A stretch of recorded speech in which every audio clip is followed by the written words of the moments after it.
This video assumes you have the optional Modbus TCP card installed. Check out this video if you need help with that. Just to be sure, let's go to parameter 3.045. The 4 tells us we do have a Modbus TCP card installed. Perfect. Parameter 3.046 shows us the firmware version of the module. Always make sure you have the most recent firmware version, which you can download for free at automationdirect.com. Watch this video to learn how to update the card's firmware. Well, with the COM card installed and verified, we just need to set up the module's networking. Now, it's important to understand that you can't actually view the module's network configuration. Instead, when you apply power to the drive, it copies the module's configuration into these drive parameters so you can see them. If I go to parameter 3.050, we see the first octet of the module's IP address is currently this. Let's reset the Modbus TCP module to factory default so we know where we're starting from by going to parameter 3.064 and setting it to a 1. That changed the module's network configuration to this default. And now if we look at the first octet in parameter 3.050, sure enough, it's at the default 192. Perfect.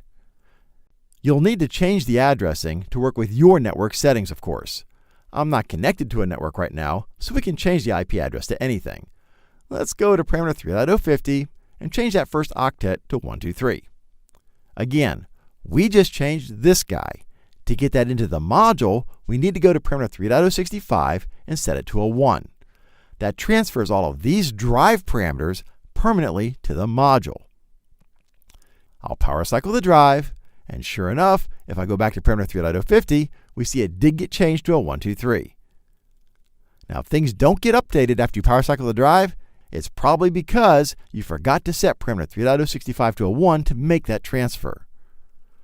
The SureServo2 drive can automatically get its own IP address from an external server using DHCP via parameter 3.49. But then you have no control over what that IP address will be or how to figure out what it is.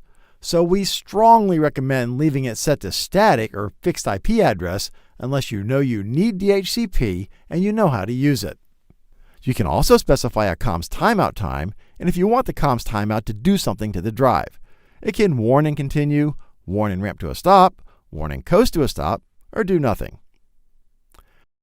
Error codes are in parameter 3.048.